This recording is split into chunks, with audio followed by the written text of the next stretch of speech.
আচ্ছা, বাংলাতে শুরু হচ্ছে নতুন প্রকল্প যুবসাথী প্রকল্প, যেখানে প্রত্যেক মাসে ১,৫০০ টাকা করে দেওয়া হবে বেকার যুবকদেরকে। তো এখানে টাকা কারা পাবে, কারা পাবে না, কবে থেকে ফর্ম ফিল আপ শুরু হবে, ফর্ম কোথায় পাবে, কোথায় জমা করবে তোমরা, কি কি ডকুমেন্টস লাগবে এই যুবসাথী প্রকল্পে আবেদন করার জন্য, সমস্ত কিছু আলোচনা করব আজকের এই ভিডিওতে। তো যারা যারা পশ্চিমবঙ্গের নতুন প্রকল্প যুবসাথী প্রকল্পে আবেদন করতে ইচ্ছুক তাদের জন্য আজকের এই ভিডিওটি শুরু করার আগে প্রত্যেকের কাছে একটাই রিকোয়েস্ট, যারা আমাদের চ্যানেলে প্রথমবার এসছো চ্যানেলটিকে সাবস্ক্রাইব করে নাও, যারা ফেসবুক পেজ থেকে দেখছো পেজটিকে ফলো করে নাও। এরকম ভিডিও আমরা প্রতিনিয়তই করতে থাকি। তো চলো বন্ধুরা, শুরু করা যাক আজকের ভিডিওটি। তো তোমরা ইতিমধ্যে প্রত্যেকে জেনে গেছো যে আমাদের বাংলাতে নতুন প্রকল্প যুবসাথী প্রকল্প কিন্তু শুরু হচ্ছে, যেখানে বেকার যুবকদেরকে প্রত্যেক মাসে ১,৫০০ টাকা করে দেওয়া হবে। ঠিক আছে, কারা আবেদন করতে পারবে, কারা করতে পারবে না, কারা টাকা পাবে, কারা পাবে না, ফর্ম কোথায় পাবে, কোথায় জমা করবে, কি কি ডকুমেন্টস দিতে হবে ফর্মের সঙ্গে, সমস্ত কিছু একে একে টপিক বাই টপিক কিন্তু বলবো আমি। ঠিক আছে, তো প্রথম যে আমাদের দেওয়া হয়েছে এখানে, সেটি হচ্ছে ২১ থেকে ৪০ বছরের মধ্যে যাদের বয়স, তারাই কিন্তু এখানে আবেদন করতে পারবে। এবার অনেকের প্রশ্ন হতে পারে বয়সটা কবে থেকে ধরবে।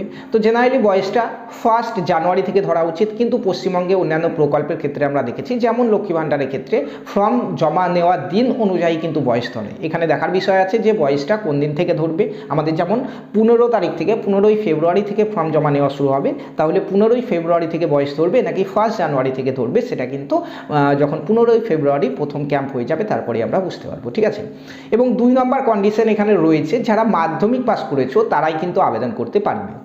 অনেকের কাছে হতে পারে মাধ্যমিকে অ্যাডমিট কার্ড আছে, কিন্তু মাধ্যমিক পরীক্ষায় বসনি কিংবা হয়তো মাধ্যমিকে ফেল করেছো, তোমরা কিন্তু আবেদন করতে পারবে না। মিনিমাম এখানে বলা হয়েছে যে মাধ্যমিক পাস তো করতেই হবে এখানে আবেদন করার জন্য।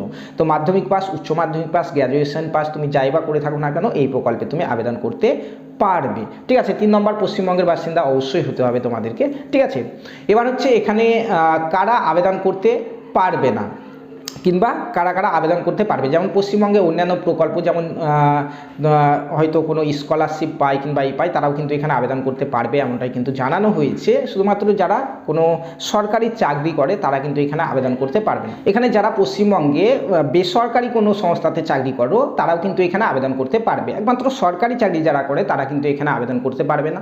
তার সঙ্গে আরও একটা কথা এখন কিন্তু উঠে আসছে যে যারা কৃষক বন্ধু পাচ্ছে তারা নাকি এখানে আবেদন করতে পারবে না। এই নিউজটা কিন্তু এখন কনফার্ম নয়, আমরা যখনই কনফার্ম হবো এটার ব্যাপারে তোমাদেরকে ইনফর্ম করে দেবো। 15ই ফেব্রুয়ারি ফার্স্ট ক্যাম্প যখন হবে তখন কিন্তু আমরা এটা কনফার্ম হয়ে তোমাদেরকে জানিয়ে দেবো। ঠিক আছে, কিন্তু আমাদের মতে বলে যে কৃষক বন্ধু পেলেও কিন্তু এখানে এই প্রকল্পে আবেদন করতে দেওয়া উচিত, কারণ কৃষক বন্ধুতে বছরে 4,000 টাকা দেয় এবং এই যুবসাথী প্রকল্পে প্রত্যেক মাসে 1,500 করে দেবে। তাহলে মাসে 1,500 মানে বছরে হচ্ছে তোমার 15 আর 3 18,000 টাকা। তাহলে যারা কৃষক বন্ধু পায় তাদেরকে এখানে অ্যাপ্লাই করতে না দিলে কিন্তু খুবই অন্যায় করা হবে। ঠিক আছে, বেশ গেল। এবার আসি তোমরা ফর্ম কোথা থেকে পাবে। তো দেখো, এখানে অনলাইনে কিন্তু কোনো রকম ফর্ম ফিল আপ হবে না, প্রথমেই বলে দিয়েছে। অফলাইনে আমাদেরকে ফর্ম জমা করতে হবে। কোথায় জমা করবে? ফর্ম জমা করার জন্য আমাদের রাজ্যে আগে যেমন দুয়ারে সরকার ক্যাম্প হয়েছে না, সেরকম ঠিক ওই টাইপের আমাদের ক্যাম্প কিন্তু হবে, যেটি শুরু হবে এই ফেব্রুয়ারি মাসের 15 তারিখ থেকে। ফেব্রুয়ারি মাসের 15 তারিখ থেকে ক্যাম্প শুরু হবে এবং যে এই ক্যাম্পটি আমাদের চলবে ফেব্রুয়ারি মাসের 26 তারিখ পর্যন্ত। ঠিক আছে, তাহলে 15 তারিখ থেকে 26 তারিখ এই দিনের মধ্যে সকাল 10টা থেকে সকাল 5টা পর্যন্ত, বিকেল 5টা পর্যন্ত আমাদের ক্যাম্প বসবে। এই সময়ের মধ্যে গিয়ে কিন্তু আমাদেরকে ক্যাম্প থেকেই ফর্ম নিতে হবে এবং ফিল আপ করে ক্যাম্পেই কিন্তু জমা দিতে হবে। ঠিক আছে, মনে রাখবে কোনো সরকারি ছুটির দিন যদি পড়ে এই 15 থেকে 26 তারিখের মধ্যে, যেমন রবিবার কিংবা অন্য কোনো সরকারি ছুটির দিন যদি থাকে, সেদিন কিন্তু ক্যাম্প হবে না। এবার ক্যাম্প কোথায় কোথায় হবে? ক্যাম্প আমাদের রাজ্যের 294টি বিধানসভা কেন্দ্রে একটি করে ক্যাম্প বসবে। প্রত্যেকটি বিধানসভার জন্য একটি করে কিন্তু ক্যাম্প হবে। কোথায় কোথায় ক্যাম্প বসবে সেই লিস্ট কিন্তু এখনও পাবলিক করা হয়নি, খুব তাড়াতাড়ি সেই লিস্ট যখনই দিয়ে দেবে আমরা তোমাদেরকে ইনফর্ম করে দেবো। তো তোমার বিধানসভায় একটা জায়গাতেই কিন্তু ক্যাম্প বসবে এবং 15ই ফেব্রুয়ারি থেকে 26শে ফেব্রুয়ারি পর্যন্ত সেই ক্যাম্প চলবে। সেই ক্যাম্পে গিয়েই তোমাদেরকে কিন্তু ফর্ম জমা করতে হবে এবং ফর্ম নিয়ে সঠিকভাবে ফিল আপ করে সেটিকে তুমি যখন জমা করবে ডাইরেক্ট তারা কিন্তু ওখান থেকেই পোর্টালে কিন্তু সেটাকে এন্ট্রি করে তোমাকে একটা কিন্তু রিসিপ্ট দিয়ে দেবে। ঠিক আছে, বুঝতে পারলে? এবার এখানে ফর্ম জমা করার পরে যাদের যাদের নাম অ্যাপ্রুভ হবে তারা কিন্তু 1 এপ্রিল থেকে কিন্তু টাকা পাওয়া শুরু করবে। ঠিক আছে, 1,500 টাকা অর্থাৎ 1500 টাকা করে প্রত্যেক মাসে কিন্তু পাওয়া তোমরা শুরু করবে এবং এটা সর্বোচ্চ 5 বছর পর্যন্ত কিন্তু দেওয়া হবে। ঠিক আছে, যদিও পরবর্তীতে আমাদের মাননীয় মুখ্যমন্ত্রী বলেছে যে 5 বছর পরেও কিন্তু এটা রিনিউ করা হতে পারে, সেটা নিয়ে এখন সন্দেহ আছে, পরবর্তীতে জানিয়ে দেবো তোমাদেরকে। কিন্তু এখন পর্যন্ত যে আপডেট 5 বছর পর্যন্ত কিন্তু টাকা তোমরা পাবে প্রত্যেক মাসে 1,500 করে। এখন আসা যাক এখানে কি কি ডকুমেন্টস লাগবে। তাহলে 1 নম্বর ফর্ম লাগছে, যে ফর্মটি তোমরা ওই ক্যাম্প থেকেই পাবে, সে ফর্ম লাগবে। ফর্মের সঙ্গে কিন্তু যেহেতু অফলাইন ফর্ম ফিল আপ হচ্ছে, একটা ছবি তোমাদেরকে অ্যাটাচ করতে হবে এবং সিগনেচার করতে হবে, ঠিক আছে। তার সঙ্গে লাগবে আমাদেরকে বয়সের প্রমাণ হিসাবে তুমি দিতে পারো মাধ্যমিকের অ্যাডমিট কার্ডটা কিংবা আধার কার্ড। আধার কার্ড এমনিতেও লাগবে, আধার কার্ড ভোটার কার্ড এই দুটো তো লাগছেই।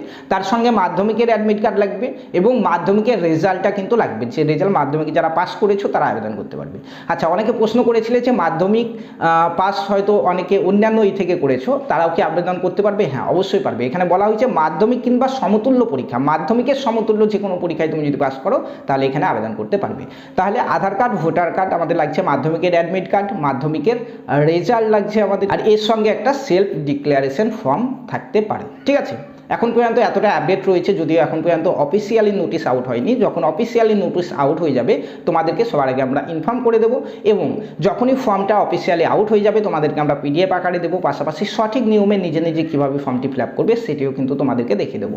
তার জন্য তোমরা যারা ইউটিউব থেকে দেখছো চ্যানেলটিকে সাবস্ক্রাইব করে রাখো, যারা ফেসবুক থেকে দেখছো পেজটিকে ফলো করবে, এবং এই ভিডিওটি ঠিক তাদেরকেই শেয়ার করবে যারা যারা পশ্চিমবঙ্গের নতুন প্রকল্প যুবসাথী প্রকল্পে আবেদন করতে ইচ্ছুক। ধন্যবাদ।